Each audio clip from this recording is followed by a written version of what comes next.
ফুলকপির বেশ কয়েক রকমের পাকোড়া অলরেডি আমি আপনাদের করে দেখিয়েছি, কিন্তু শীত এলেই মনটা ফুলকপির পাকোড়া করতেই থাকে। তা যাই হোক, রিসেন্টলি বাজারে গিয়ে বেশ সাদা ধপধপে টাটকা ফুল চিংড়ি দেখতে পেলাম, আর তাই মাথায় এলো এই দুটো কম্বাইন করে কিছু করলে কেমন হয়।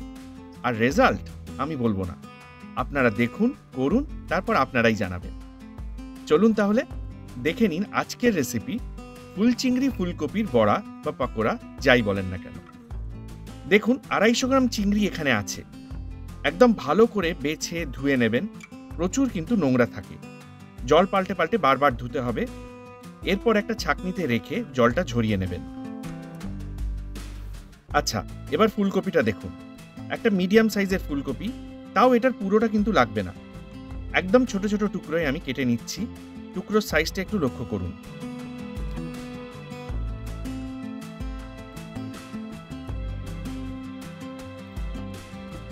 বড় টুকরো কিন্তু এখানে রাখা যাবে না, কারণ সেদ্ধ হবে না।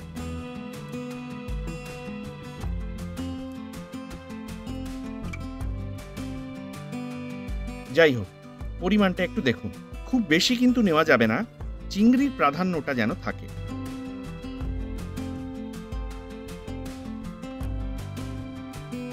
বড় একটা পাত্রে চিংড়ির মধ্যেই আমি কপির টুকরোগুলো নিয়ে নিচ্ছি।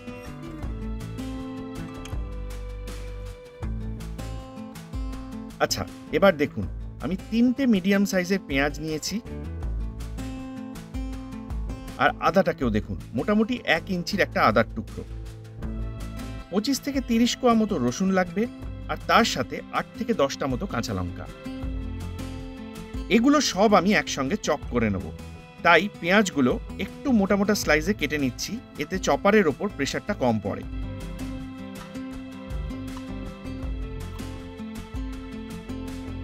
আদাটা কিন্তু একটু পাতলা পাতলা করে স্লাইস করে নেবেন।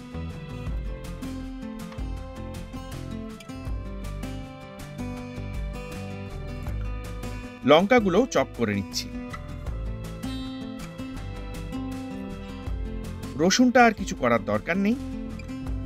এবার এই সব একসঙ্গে আমি ফাইন করে চপ করে নেব।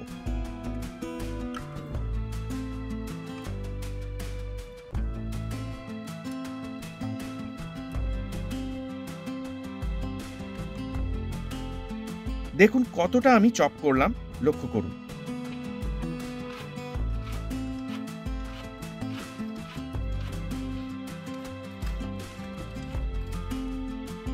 টেক্সচারটা কিন্তু এইরকমই রাখা দরকার, এর চেয়ে বেশি কিন্তু করবেন না।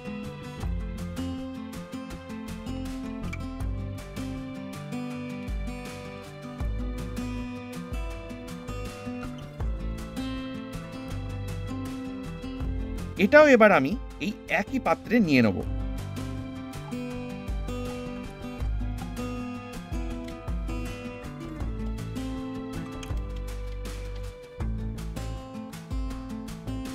এরপর নিয়ে নিচ্ছি পরিমাণ মতো নুন, মোটামুটি ছোট টিস্পুনের 1.5 থেকে 2 টিস্পুন মতো লাগবে, তাও এটা একটু নিজেরা বুঝে নেবেন। দিয়ে দিচ্ছি 1 টিস্পুন ভর্তি গোলমরিচের গুঁড়ো, এটা যদি একদম ফ্রেশ হালকা টোস্ট করে গুঁড়িয়ে দিতে পারেন খুব ভালো হয়। এরপর দিয়ে দিচ্ছি 1 টেবিল স্পুন ভর্তি রেড চিলি সস, এটা কিন্তু একদম অন্য ডাইমেনশনে নিয়ে চলে যায় এই পাকোড়াটাকে। এবার পুরোটা একবার ভালো করে মিশিয়ে নিচ্ছি।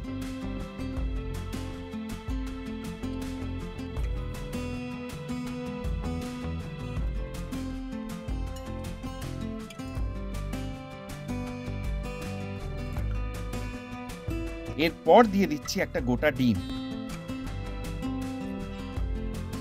এটাও ভালো করে মিশিয়ে নিচ্ছি।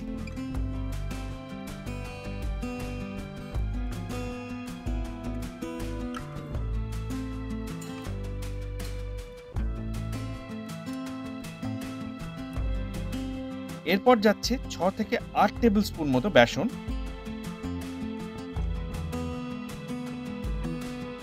আর 2 থেকে 3 টেবিল স্পুন মতো চালের গুঁড়ো। এবার কিন্তু হাত লাগাতেই হবে, আর উপায় নেই। ভালো করে পুরোটা সুন্দর করে মাখিয়ে নিচ্ছি।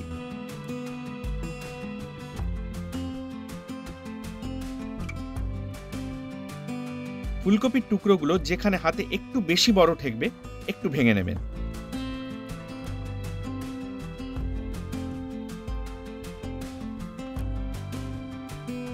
দেখে বুঝতেই পাচ্ছেন বড়া কিন্তু আমাদের ভাজার জন্য একদম রেডি। এবার পর্যাপ্ত তেল ভালো মতো গরম করে নিন যাতে ডুবো তেলে ভাজা যায়। ফ্লেম ভাজার সময় কিন্তু মিডিয়ামে রাখবেন। মিডিয়াম সাইজের বড়ার আকারে একটু গ্যাপ দিয়ে দিয়ে আমাদের তেলে সাবধানে ছাড়তে হবে।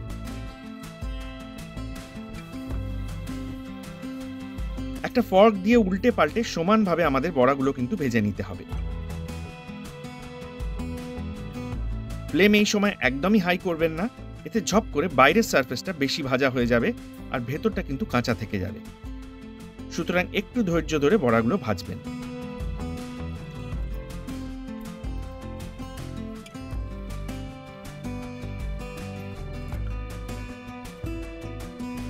দেখুন সবকটা বড়া আমি একইভাবে ভেজে নিয়েছি।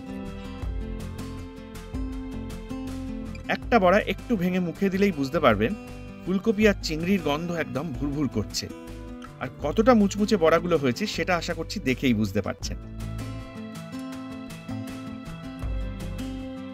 তাহলে ফুলকপি তো এখন বাজারে ছড়াছড়ি, একটু খুঁজে টাটকা দেখে ফুল চিংড়ি বাজার থেকে নিয়ে চলে আসুন আর ফটাফট বানিয়ে ফেলুন। খাটনি তো সেরাম কিছুই নয়, সেটা বুঝতেই পেরেছেন।